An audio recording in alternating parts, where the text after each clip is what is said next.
how's it going? Oh, hey bud. I'm just starting an F1 YouTube channel, and I'm just wondering if I could get some advice on the do's and the don'ts and whatnot. Well, I mean, I'm not a YouTuber, but I can tell you what first comes to mind if you want. Yeah, I mean whatever you can think of. Well, I mean, okay. So first off, try not to show too much bias. You don't want to irritate any potential viewers or subscribers. Right? And on that note, don't anger any large fan bases. And actually, on that note, you don't have a fan base yet. So don't do that thing that some YouTubers do where they refer to their fan bases like something Army or something Nation or Greg, because there is no Greg. You've got nobody watching yet. The nickname doesn't make sense. Right. Okay. So just to recap, no bias, don't poke the bear, and no nicknames whatsoever. Good. That's pretty much all I can think of. Oh, okay. Well, seems doable. All right. Best of luck, and don't miss the apex. Heh. Oh, whoops. That was one of the first rules. What else did he tell me to not do? Forget. I'll just go with it. What's up, Hairpin Squad? Today we're going to be talking about the F1 liveries that just launched for 2020. Obviously, the world is in a weird spot right now, and I think it's best that F1 isn't happening due to the circumstances. So wherever you are, whether you're in Europe, if you're in North America, anywhere in the world, just stay safe, stay inside, and hopefully when this is all done, we can all get to enjoying F1 again. But today we're going to be ranking the 2020 liveries from worst to best. Let's get right into it. Alright, so first of all, obviously you don't know who I am. I'm Zach. I'm from Canada. I don't have a British accent, so I hope you're okay with listening to someone talk about F1 that doesn't have a British accent. But yeah, I'm looking to start this YouTube channel, maybe grow some traction a bit. We have lots of time being quarantined and whatnot, so I figured, hey, school's been canceled, all that stuff, so let's start a YouTube channel. But let's start things off with this little count up, I guess. We're going to start with Racing Point at number 10. I do have to say, the BWT sponsorship for Force India Racing, Tracing Point, whatever they're called, I've enjoyed it. I think bringing a different color into the F1 grid with the pink is a good thing. I like it. It looks nice. And the 2017 and 2018 cars I thought were very nice. 2019 and 2020 have been kind of rough for me. Particularly on the back engine cover, the way the BWT logo is shaped, it's almost going against the airflow, and it looks really sloppy. Like if you look at the Mercedes, they have that nice teal line going through, and it just goes with the way the air would flow in real life. And the way the BWT logo is just kind of slapped on in a slant just doesn't seem very proper to me. On top of the fact that they basically copied the Mercedes. Who knows if they actually did? I'm not one to say, but not a fan of that livery. Sorry, Racing Point. And one thing I do want to apologize about is how squeaky the chair is. It's not my fault. I'm going to try to not move the chair at all during this video, but if it does happen, I'm sorry. Yeah, it's really not my fault. And there was something else that Thomas told me not to do, but I don't remember. But regardless, number 9 is going to be Ferrari. I love Ferrari, the team. I've enjoyed them since I started watching F1. I want to see them succeed and get back to winning a driver's championship and constructors championship, but like I almost can't even call what they did a livery. I mean, if Racing Point properly put their BWT logo where it should be, I think Ferrari for me would be last. To me, I can't even call it a livery because it's basically just a red car with some sponsorships. It's almost like they put very little effort into putting any artistic design into what they've done with their car. And you'll see with some of the cars that are closer to the top, they did a very good job of actually putting some effort into the artistic design of it. And yeah, I mean, the one saving grace that Ferrari has are their two drivers, because one thing that I also look at when looking at a livery is the helmet design for the drivers and how that kind of interacts with the car. Seb's helmet is beautiful, just stunning, and so is Charles. Charles's helmet has his logo kind of in there with it as well. They both have very nice helmets. They both kind of elevate the look of the car a bit more, but the car just really isn't helping them.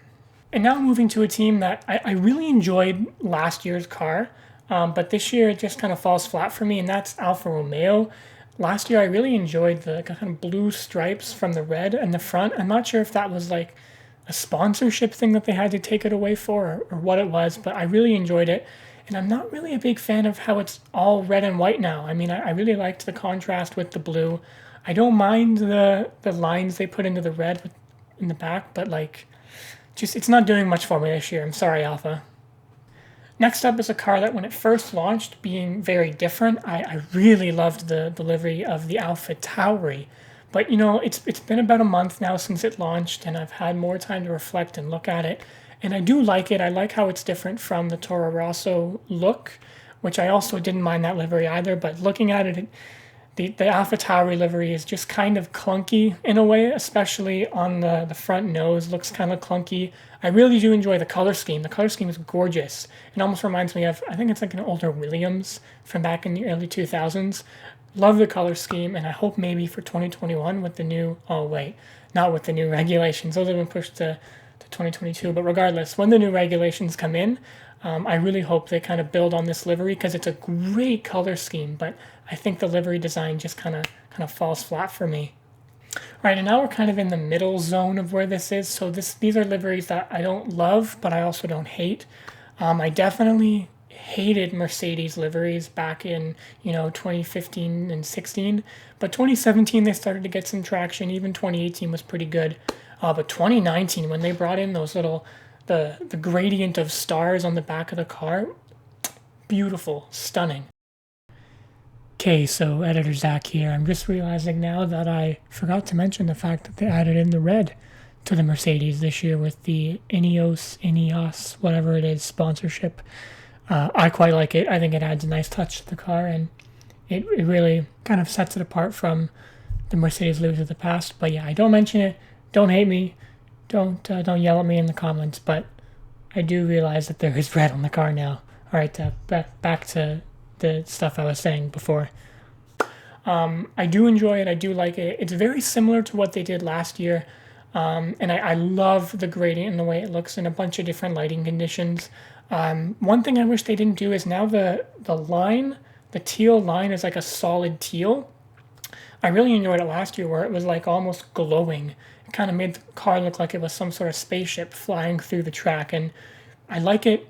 I don't hate it. It's a solid livery, so number 6.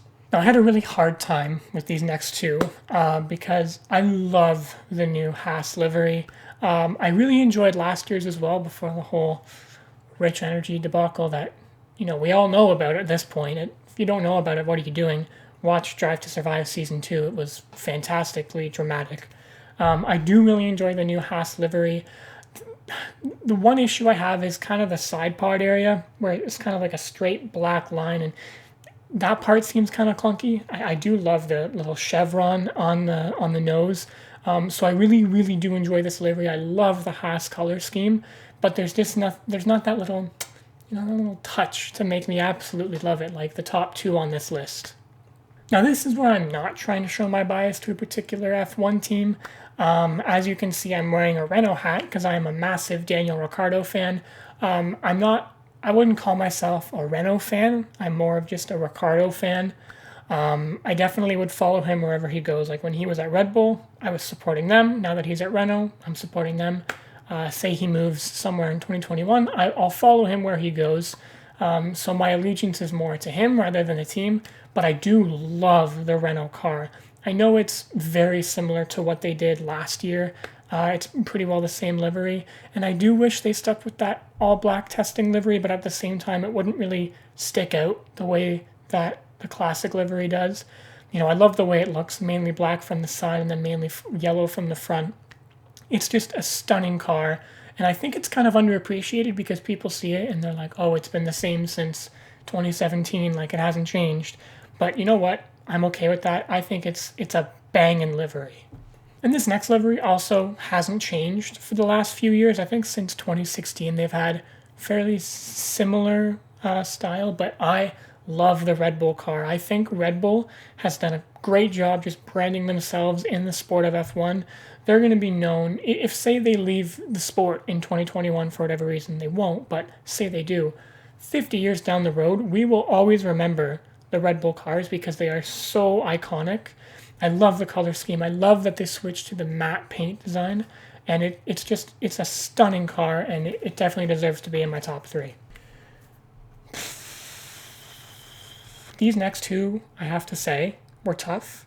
And if you know your F1, you know who the last two are. This was a difficult decision deciding the top two. They're both stunning. They both could be number one, but unfortunately, with the way lists go, there's got to be a number one. I have to say, last year, Williams had the ugliest livery on the grid. It looked like, as we all know, it looked like a friggin' toothpaste bottle. It was horrible, but it's very clear they had to rush the design and the livery of that car. But this year, definitely one of the best looking cars on the grid. I think it was Areva or someone who mentioned that it looks like a toy car. It looks like something that a kid would have and would be its favorite toy. Like, it looks so good, and they put so much effort into it. It looks good in any lighting condition. It's a stunning car. The way the red kind of melds with the blue, and the blue on the side, on the halo, and the little like white circles all over the place. Like, it is a stunning looking car, and I hope it's quick. I hope they can kind of bridge the gap to the midfield and, change things up a bit for us. And now, number one. Again, you probably know who it is if you know anything about F1. And I know a lot of people are kind of upset about this livery, but I have to say I love the McLaren livery. It is absolutely stunning. From the very moment they started marketing it with the little lines on social media, I was like, this is going to be so good. This is going to be so good. It's going to look so great. And it does. It is a stunning looking car. I love the way, like, the lines in the blue, and it's just so good. And the biggest thing that they did that I like is they made the halo blend in with the car. I know a lot of other teams did that this year as well. It's not just McLaren, but the way it just blends in and the halo almost disappears. And the other big thing is along the front, they made the kind of M-shaped nose black. So when your brain just says it's not there, so it looks like it's just like a nice seamless thing with the orange, and it's a stunning looking car. I love the matte. Ooh, Lando got his matte colored car, and it looks stunning. And I also have to say, Carlos Sainz has the best looking helmet on the grid. Don't even question that. I love Lando's, but Carlos's helmet is stunning. You'll be able to see it wherever I put the little graphic, but oh my gosh, that helmet is great. I can't say enough how much I love this car.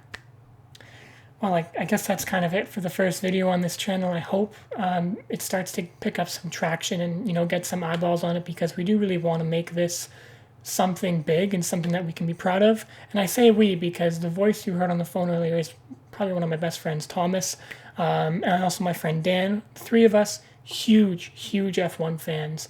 And I'm hopefully going to be able to incorporate the two of them into this channel as well once hopefully the dust settles on the situation in the world where I can actually, see them and interact with them and have you guys meet them on camera. But for now, it's just me. I'm going to try to make as many videos as I can while I'm on quarantine for who knows how long. But thanks so much, guys, for watching. I really hope you enjoyed this video. Hit like, subscribe down below, and yeah, have a great day. Stay safe, wash your hands, and take it easy.